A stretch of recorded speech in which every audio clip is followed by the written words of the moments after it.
नमस्कार मित्रों, सुबह सवेरे में आप सभी का स्वागत है। और हमेशा की तरह फिर मैं सोशल मीडिया से ही एक वीडियो उठाकर लाया हूं और वो आप लोगों के बीच में साझा कर रहा हूं। इस वीडियो को गौर से पहले देखें, उसके बाद फिर हम आगे की चर्चा करते हैं।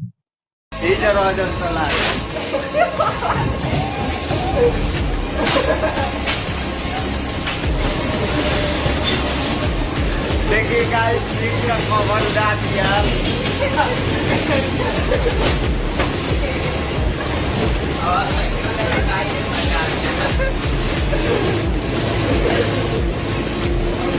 पूरा हमारे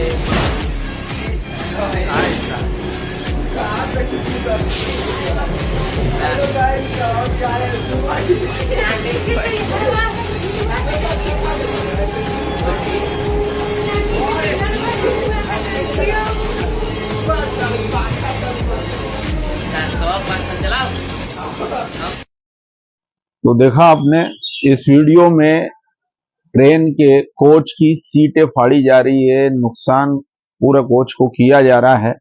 और ये लोग, इनकी शकल सूरत और इनके पहनावे से आप अंदाज लगा सकते हैं कि किस कैटेगरी के लोग होंगे ये। 146 करोड़ की जनसंख्या में इस तरह के लोगों की संख्या काफी अधिक है।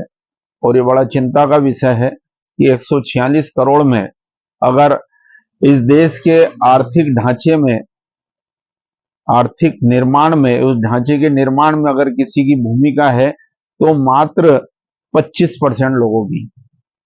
और 25% में भी जो मुख्य भूमिका है वो बड़ी मुश्किल से 10% लोगों की होगी। और वो ये फोकट का खाने वाले, सरकार के सामने हाथ फैला करके हर समय सरकार से वित्त पोषित होने वाले या फोकट की योजनाओं से पलने वाले अधिकांश लोग इस तरह से हरकत करते हुए नजर आते हैं आपको। दूसरी बात यह है कि ये हरकतों पर लगाम भी अभी तक नहीं कसी जा सकी है, जबकि ये निर्णय सख्त होना चाहिए कि ऐसे लोगों की पड़ताल करके उन्हें आजीवन कारावास होना चाहिए। चाहे 100 में से 10% लोगों को ही इस तरीके की सख्त सजा होगी, तो वो 10% लोगों की सजा से ही बाकी के 90% सजग हो जाएंगे, होशियार हो जाएंगे और इस तरह का कृत्य नहीं करेंगे।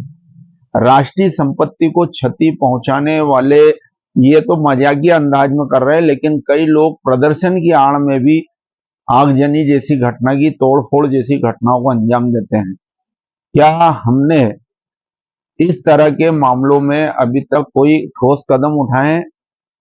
नहीं उठाए। और अगर उठा लेते समय रहते तो आज ये इस तरीके की हरकतें सामने नहीं आती है। और सबसे बड़ी बात यह है कि इन लोगों का दिल इतना बड़ा है, निडर इतने हो गए हैं कि इसके रील बनाने के लिए इनके पास समय, रील बनाते हुए ये राष्ट्रीय संपत्ति को क्षति पहुंचा रहे हैं।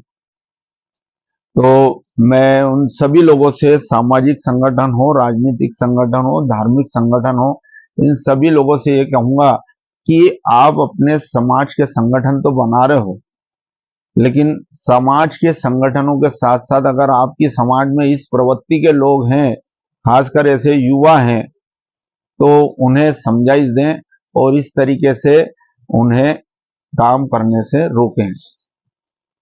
सबसे बड़ी बात है कि सभी जिम्मेदारी सरकार की नहीं होती है, कुछ जिम्मेदारी हमारी भी होती है। हम सामाजिक संगठन क्यों बनाते हैं?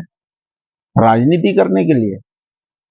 ज्यादातर देखा है जितने भी संगठन बने उनका एक उद्देश्य सीधा सीधा राजनीति की तरफ चले जाता है। तो मेहरबानी करें, इस तरह के काम करने वाले लोगों पर किस तरह से अंकुश लगाया जा सके, इस तरफ प्रयास करना चाहिए।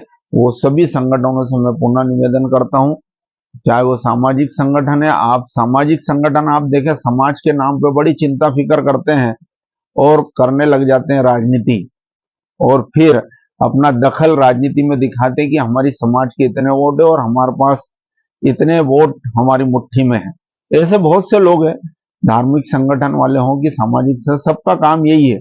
अगर कई तो इतने सातिर हो गए हैं कि मंदिरों में भीड़ जुटा करके और नेताओं को बुलाते हैं और वहां बताते हैं कि देखो ये जितने ताली बजा रहे हैं ना, ये सब हमारे मुट्ठी में है, अब बोलो क्या करना है। नेता भी बेचारा चुनाव के चक्कर में, चुनाव जीतने के चक्कर में, वोट मिलने के चक्कर में, लो साहब। तो ये सारी चीजें हिंदुस्तान में बड़े पैमाने पर होने लगी है और हर व्यक्ति का उद्देश्य यही है कि किस तरह से हम क्षति पहुंचाएं, किस तरह से हम आर्थिक लाभ कमाएं। तो ये सारी चीजें हैं, देश के लिए चिंता का विषय है और जितने विश्व गुरु बनाने वाले हैं वो इस तरफ भी ध्यान दें। नमस्कार।